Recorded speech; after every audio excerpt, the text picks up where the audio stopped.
തൃക്കാക്കരപ്പൻ പള്ളി നീരാടും പവിഴപ്പടിയുള്ള പൂങ്കുളത്തിൽ.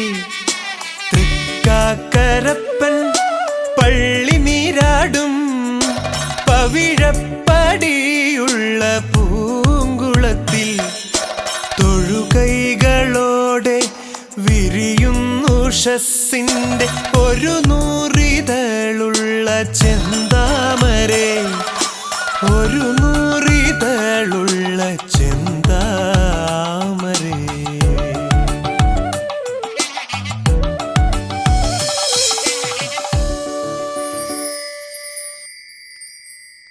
മഹാവിഷ്ണുവിൻ്റെ 5ാമത്തെ അവതാരമായ വാമനമൂർത്തിയാണ് തൃക്കാക്കര വാഴുന്ന തൃക്കാക്കരയപ്പൻ.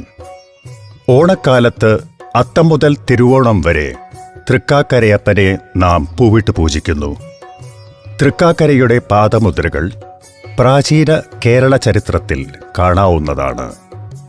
പെരുമാൾ ഭരണകാലത്ത് കാൽക്കരനാട് എന്നാണ് തൃക്കാക്കര അറിയപ്പെട്ടിരുന്നത്.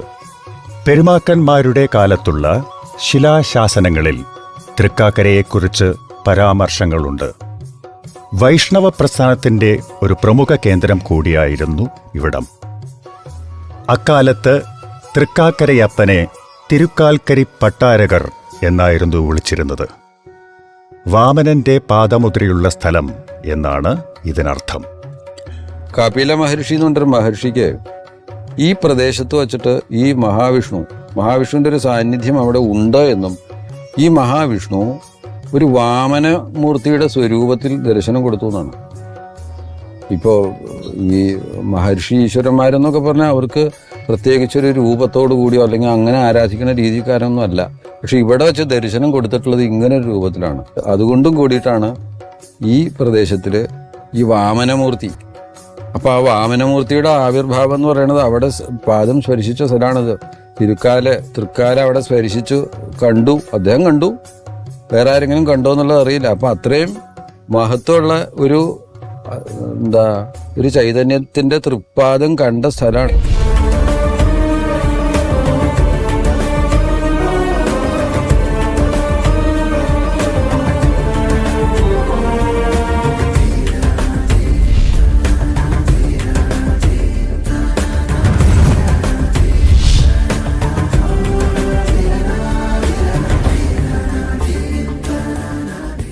ക്ഷേത്രത്തിൻ്റെ ചരിത്രം നമ്മൾ പരിശോധിക്കുകയാണെങ്കിൽ ഈ ക്ഷേത്രത്തിൻ്റെ പഴക്കം അത് ഏതാണ്ട് 10.5 ഏക്കറിലായിരുന്നു ഈ ക്ഷേത്രം ഉണ്ടായിരുന്നു, ഈ ക്ഷേത്ര സമുച്ചയം ഉണ്ടായിരുന്നു എന്നാണ് വിശ്വസിക്കപ്പെടുന്നത്. അത് ടിപ്പുവിൻ്റെ ആക്രമണം ഭയന്ന് അന്ന് ഈ ഇവിടുത്തെ രാജാക്കന്മാർ തന്നെ സ്വയം നശിപ്പിച്ചു എന്നാണ് വിശ്വസിക്കപ്പെടുന്നത്. ഏതാണ്ട് 2 ലിപികളാണ് നമ്മൾ ഇതിൻ്റെ ക്ഷേത്രത്തിൻ്റെ ശ്രീകോവിലിൽ കാണുന്നത്. അതായത് വട്ടെഴുത്തും കോലെഴുത്തും. നമുക്കറിയാം ലിപികൾ തന്നെ മാറുന്നത് വളരെ കാലപ്പഴക്കം കൊണ്ടാണ് ലിപികൾ മാറുന്നത്. അപ്പോൾ 2 കാലഘട്ടത്തെ ലിപികൾ ഉണ്ടായിരുന്നു എന്ന് വിശ്വസിക്കപ്പെടുമ്പോൾ 5000 വർഷങ്ങൾക്ക് മുമ്പേ ഈ ക്ഷേത്രം ഉണ്ടായിരുന്നു എന്നാണ് വിശ്വസിക്കപ്പെടുന്നത്. പരശുരാമൻ പ്രതിഷ്ഠിച്ചതാണെന്നും കപില മഹർഷി ഇവിടെ വന്ന് ഭഗവാനെ മുമ്പിൽ ഇവിടുത്തെ തീർത്ഥക്കുളത്തിൽ സ്നാനം ചെയ്ത് ഭഗവാനെ തപസ് ചെയ്തു എന്ന് വിശ്വസിക്കുന്നുണ്ട്. അതുകൊണ്ട് ഇവിടുത്തെ ഒരു തീർത്ഥം കപില തീർത്ഥം എന്നാണ് അറിയപ്പെടുന്നത്.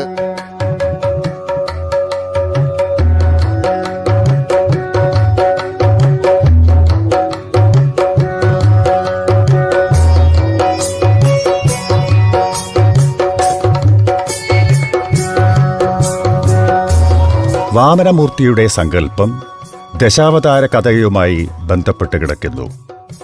അസുര ചക്രവർത്തിയും ദാനശീലനുമായ മഹാബലി 3 ലോകങ്ങളും അടക്കി വാഴുന്ന കാലം. മഹാബലിയുടെ അഹങ്കാരം ശമിപ്പിച്ച് മോക്ഷം നൽകുവാൻ മഹാവിഷ്ണു വാമനരൂപത്തിൽ അവതരിച്ചു. ബലി നടത്തുന്ന അശ്വമേധയാഗത്തിലെത്തി തപസ് ചെയ്യാൻ 3 അടി മണ്ണി ചോദിച്ചു. മഹാബലി അദ്ദേഹത്തെ പീഠത്തിലിരുത്തി ദാനസങ്കല്പം ചൊല്ലി നീരൊഴിച്ച് ഭൂമിദാനം ചെയ്തു. പെട്ടെന്ന് വാമനൻ പർവ്വതാകാരം പൂണ്ട് 2 അടി കൊണ്ട് 3 ലോകങ്ങളും അളന്നെടുത്ത് 3ാമത്തെ അടിവെക്കാൻ സ്ഥലം കാണിക്കാൻ മഹാബലിയോട് ആവശ്യപ്പെട്ടു. താൻ ഇത്രനാൾ അടക്കിവാണ ലോകം കേവലം 2 അടിയേയുള്ളൂ എന്ന് മനസ്സിലാക്കിയ മഹാബലിയുടെ അഹങ്കാരം അവിടെ ശമിച്ചു.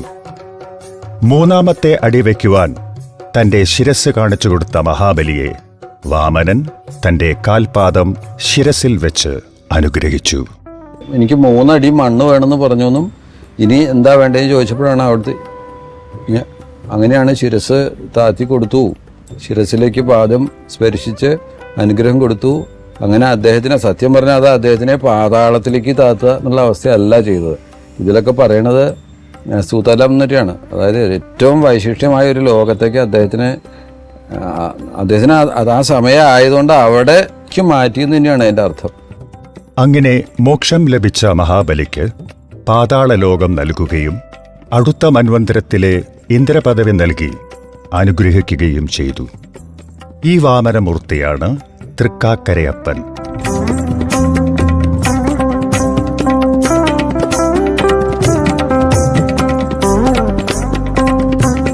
അതായത് മഹാബലി തമ്പുരാന് മഹാവിഷ്ണു തൻ്റെ വിശ്വരൂപം കാണിക്കുമ്പോൾ, അതായത് വാമനന്റെ വിശ്വരൂപം അങ്ങ് ആരാണ് 3 അടി മണ്ണ് ചോദിക്കുമ്പോൾ അങ്ങ് ആരാണെന്ന് ചോദിക്കുമ്പോൾ മഹാവിഷ്ണുവിന്റെ വിശ്വരൂപം കാണിക്കുന്നുണ്ട്.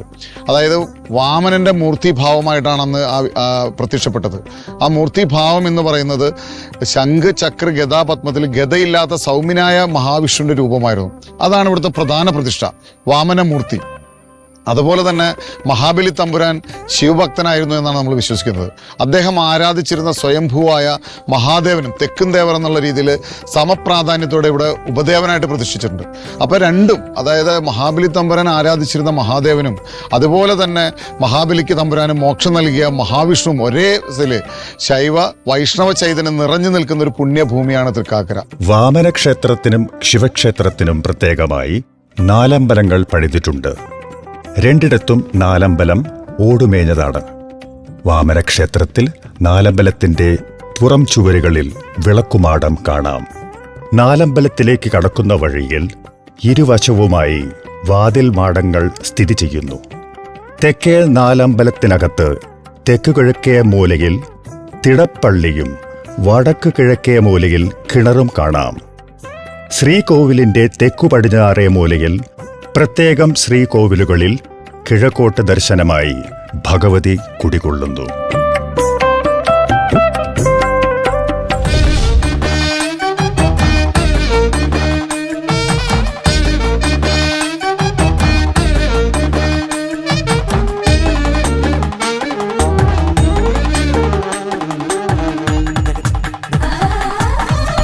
മഹാബലിയുടെ മുതുമുത്തച്ഛനായ ഹിരണ്യകശിപുവും മുത്തച്ഛനായ പ്രഹ്ലാദനും കേരള ചക്രവർത്തിമാരായിരുന്നില്ല. പാതാളലോകം തലസ്ഥാനമാക്കി ഭൂമിയും പാതാളവും ദേവലോകവും ഉൾപ്പെടെ ഈ പ്രപഞ്ചം മുഴുവൻ അടക്കി ഭരിച്ച അസുര ചക്രവർത്തിയാണ് മഹാബലി. വാമനാവതാരത്തെ പരാമർശിക്കുന്നത് ഭാഗവതത്തിലാണ്. തൃക്കാക്കരയപ്പൻ വാമനമൂർത്തിയായ വിഷ്ണുവാണ്. അത്തം നാളിൽ കൊടിയേറി ആറാട്ടുവരെയാണ് ഇവിടെ ഉത്സവം നടക്കുന്നത്. ഈ ദേവനെ വരവേൽക്കാൻ മുറ്റത്ത് പൂക്കളം ഇട്ടിരുന്നു. അതാണ് അത്തപ്പൂക്കളം. സ്വയം ഓലക്കുട ചൂടി വരുന്നത് ബ്രഹ്മചാരി വാമനനാണ്. പെയ്യും മഴയൊന്നു തോർന്നോട്ടെ, പൊന്നോണവില്ല് തെളിഞ്ഞോട്ടെ, തൃക്കാക്കരപ്പന്റെ പൊൻതോണി വെക്കം തുഴഞ്ഞൊന്നു വന്നോട്ടെ.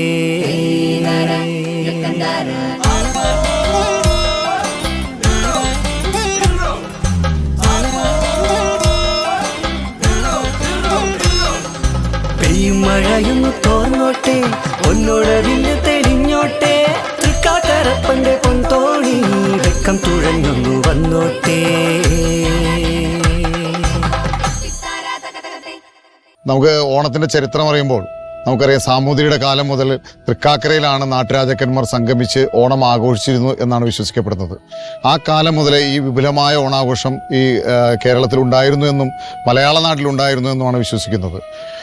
നമുക്കറിയാം, എല്ലാവരും തൃക്കാക്കരയിൽ ഓണം ആഘോഷിക്കാൻ എത്താൻ സാധിക്കാത്തവരെല്ലാവരും സ്വന്തം വീട്ടിൽ ഓണം ആഘോഷിക്കണമെന്നാണ് സാമൂതിരിയുടെ അറിയിപ്പുണ്ടായിരുന്നത്. അതനുസരിച്ചാണ് നമ്മൾ സാങ്കല്പികമായിട്ട് സ്വന്തം വീട്ടിൽ തൃക്കാക്കരയപ്പനെ സാങ്കല്പികമായി പ്രതിഷ്ഠിച്ചുകൊണ്ട് പൂക്കളമിട്ട് ഈ അത്തം മുതൽ തിരുവോണം നാൾ വരെ ഓണം ആഘോഷിക്കുന്നത്. നാട്ടുരാജാക്കന്മാരുടെ കാലഘട്ടത്തായിരുന്നെങ്കിൽ അത് കർക്കിടക മാസത്തിലെ തിരുവോണ നാൾ മുതൽ ചിങ്ങമാസത്തിലെ തിരുവോണ നാൾ വരെ നീണ്ടു നിൽക്കുന്ന 28 ദിവസത്തെ ആഘോഷമായിരുന്നു എന്നാണ് അറിയപ്പെടുന്നത്. കാരണം അന്ന് ഓരോ ദിവസവും ഓരോ നാട്ടുരാജാക്കന്മാരാണ് ഇവിടുത്തെ ആഘോഷങ്ങളുടെ ചിലവ് വഹിച്ചിരുന്നത്. അത് അവരുടെ ഒരു പ്രത്യേക ദിവസമായിട്ട് അവർ കരുതുന്നു എന്നായിരുന്നു പറഞ്ഞത്. അങ്ങനെ ആ കൊച്ചി രാജാവ് തൃക്കാക്കരയിലേക്ക് വന്ന ആ സമയം, അന്ന് വരുന്ന ദിവസമാണ് അത്തച്ചമയം, നമ്മൾ അത്തഘോഷയാത്രയായിട്ട് ഇപ്പോഴും നിലനിൽക്കുന്നത്.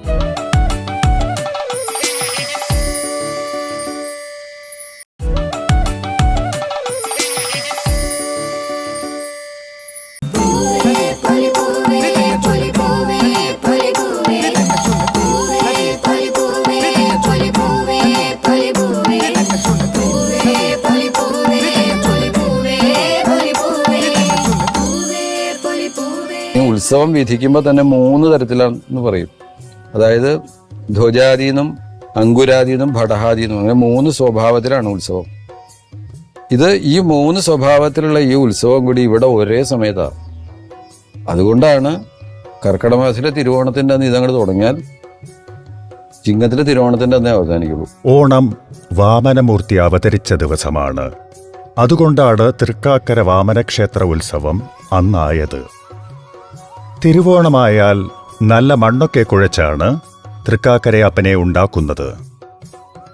അരിമാവ് കൊണ്ടണിഞ്ഞ് തലയിൽ കൃഷ്ണകിരീടവും കാശിത്തുമ്പയും കുത്തി 3 നേരവും അരിയും അടയും പഴവും കൊണ്ട് നല്ല ഭംഗിയിൽ നേദിക്കും. നമ്മളിപ്പോൾ ഏത് മൂർത്തി ആണെന്ന് പറഞ്ഞാലും ഇതെല്ലാം മഹാവിഷ്ണുവിൻ്റെ അവതാരങ്ങളാണ്. മഹാവിഷ്ണുവിന് പറയുക 10 അവതാരങ്ങൾ പൂർണ്ണാവതാരങ്ങളും പിന്നെ അംശാവതാരങ്ങളായിട്ടൊരു 24 അവതാരങ്ങൾ വേറെ ഉണ്ട്. പക്ഷെ ഇതൊക്കെ ആണെങ്കിലും ആ ബിംബം അല്ലെങ്കിൽ അതിൻ്റെ ബിംബകൽപ്പന ചെയ്യുമ്പോൾ ശരിക്കും ആ ചതുർബാഹുവായിട്ടുള്ള വിഷ്ണുവിൻ്റെ വിഗ്രഹമാണ് അവിടെ. അതിലെന്താണ് ആ വാമനത്വം കൽപ്പിക്കാൻ പറ്റുന്ന എന്തെങ്കിലും ലക്ഷണങ്ങൾ അവിടെ ഉണ്ടോ? വാമനൻ എന്ന് പറയുന്ന ആ ഭാവം ഉൾക്കൊള്ളാൻ പറ്റുന്ന എന്തെങ്കിലും ലക്ഷണം. അതിപ്പോൾ സാധാരണ ഒരാൾ ചെന്ന് നോക്കിക്കഴിഞ്ഞാൽ ഒരു ചതുർബാഹുവായിട്ടൊരു വിഷ്ണു വിഗ്രഹമേ കാണുള്ളൂ. അവിടെയാണ് നമ്മൾ ഈ നിർമ്മാണ കാര്യങ്ങൾ ചെയ്യുമ്പോഴാണ് ബിംബം മുതൽ നോക്കിക്കഴിയുമ്പോൾ ഈ ഭാവവും ഇതിൻ്റെ മെഷർമെൻറ്റും ആയിട്ട് അങ്ങനെയാണ്, അളവിലാണ്. അത് വളരെ ബുദ്ധിയോടുകൂടി അത് ചെയ്യണത് അങ്ങനെയാണ്. അങ്ങനെ നോക്കുമ്പോഴാണ് ഇതുപോലൊരു അവതാരമൂർത്തിയായിട്ട് ഇതിനൊരു ബന്ധം. ആ രീതിയിൽ ചിന്തിക്കുമ്പോഴാണ് ആ വാമനാവതാരം അല്ലെങ്കിൽ വാമനമൂർത്തി അതിൻ്റെ ഭാവമായിട്ട് യോജിക്കാവുന്ന പല ലക്ഷണങ്ങളും അതിൻ്റെ അളവുകളിലെല്ലാം തന്നെ ആ ഒരു ഭാവം ഉൾക്കൊള്ളുന്ന രീതിയിൽ തന്നെയാണ് അതിൻ്റെ ഒരു ബിംബം മുതൽ നോക്കിക്കഴിഞ്ഞാൽ അത് നമുക്ക് കാണാൻ പറ്റും.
അതുപോലെ തന്നെ മറ്റൊരു പ്രത്യേകത നമുക്കിവിടെ കാണാൻ സാധിക്കുന്നത് തിരുവോണ നാളിൽ ഭഗവാൻ തന്നെ വാമന രൂപത്തിൽ ഭഗവാൻ വന്ന് മഹാബലിയെ തൻ്റെ തിരുസന്നിധിയിലേക്ക് ആനയിക്കുന്ന ഒരു മഹാബലി എതിരേൽപ്പുണ്ട്.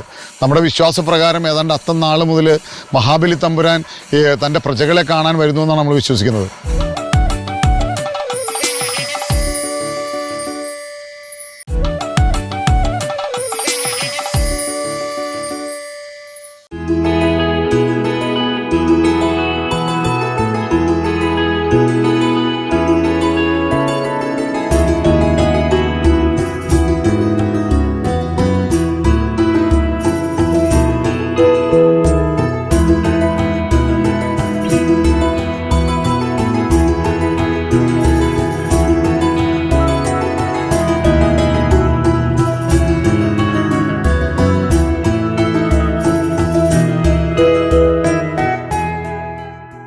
തൃക്കാക്കരയിൽ ഉത്സവത്തിന് വരാത്തവർ വീടുകളിൽ തൃക്കാക്കരയപ്പനെ പ്രതിഷ്ഠിച്ച് ആഘോഷം നടത്തണമെന്ന് കേരള ചക്രവർത്തിയായ പെരുമാൾ കൽപ്പന പുറപ്പെടുവിച്ചെന്ന് പറയപ്പെടുന്നു. തൃശൂർ ജില്ലയിൽ തെക്കൻ ഭാഗങ്ങളിൽ തിരുവോണ ദിവസം തൃക്കാക്കരയപ്പനെ ഒരുക്കുന്ന പതിവുണ്ട്. കേരളത്തിലെ പ്രധാന ആഘോഷങ്ങളിലൊന്നായ ഓണത്തിന്റെ പഴമ നഷ്ടപ്പെടുത്താതെ ആചരിച്ചു പോരുന്ന ചില തറവാടുകൾ ഇന്നും നിലനിൽക്കുന്നു. ഈ ഉത്സവത്തിന് സമാപന ദിവസമായി തിരുവോണനാളിൽ വിഭവസമൃദ്ധമായി തിരുവോണ സദ്യ, അതെല്ലാവരും ഒരുമിച്ചിരുന്ന്, അതിൽ ജാതിയോ മതമോ രാഷ്ട്രീയമോ ഒന്നും നോക്കാതെ എല്ലാവരും ഒരുമിച്ചിരുന്ന് തൃക്കാക്കരയപ്പൻ്റെ തിരുമുമ്പിൽ ഓണസദ്യ കൊണ്ടാണ് ഓണം ആഘോഷിക്കുന്നത്. അതുപോലെ എല്ലാം ഒരു സംസ്കാരം, കേരളത്തിൻ്റെ ഒരു സംസ്കാരം എങ്ങനെയാണോ അതെല്ലാം ഈ ആഘോഷവുമായിട്ട് ബന്ധപ്പെടുന്നുണ്ട്. ഈ ക്ഷേത്രകലകൾക്ക് എല്ലാം പ്രാധാന്യം നൽകിക്കൊണ്ട്, അതായത് അന്യം നിന്നുകൊണ്ടിരിക്കുന്ന ക്ഷേത്രകലകളെല്ലാം പ്രാധാന്യം നൽകിക്കൊണ്ടും, അതുപോലെ തന്നെ വാദ്യമേളങ്ങൾ, ചിട്ടവട്ടമായിട്ടുള്ള എല്ലാ വാദ്യമേളങ്ങളും ഉൾപ്പെടെ ഉള്ള പകൽപൂരവും കാഴ്ചശിവേലിയും ആറാട്ടെഴുന്നള്ളിപ്പും അങ്ങനെ പ്രഗത്ഭരായ കലാകാരന്മാരെ അണിനിരക്കുന്നു. തിരുവിതാംകൂർ ദേവസ്വം ബോർഡിന്റെ ഭരണത്തിലുള്ള ക്ഷേത്രം കേരളത്തിലെ എറണാകുളം ജില്ലയിൽ തൃക്കാക്കരയിലാണ്. വാമനന്റെ ഒപ്പം ശിവനും ഇവിടെ പ്രത്യേകം ക്ഷേത്രത്തിൽ വാഴുന്നുണ്ട്. ചരിത്ര പ്രാധാന്യമുള്ള ചില താളിയോല ഗ്രന്ഥങ്ങൾ ഈ ക്ഷേത്രത്തിലുണ്ട്. ഇവിടത്തെ പ്രധാന ഉത്സവം ഓണമാണ്. തമിഴ് വൈഷ്ണവ ഭക്ത കവികളായ ആൾവാർമാർ പാടിപ്പുകഴ്ത്തിയ 108 ദിവ്യദേശത്തിലൊന്നുകൂടിയാണ് തൃക്കാക്കര ക്ഷേത്രം.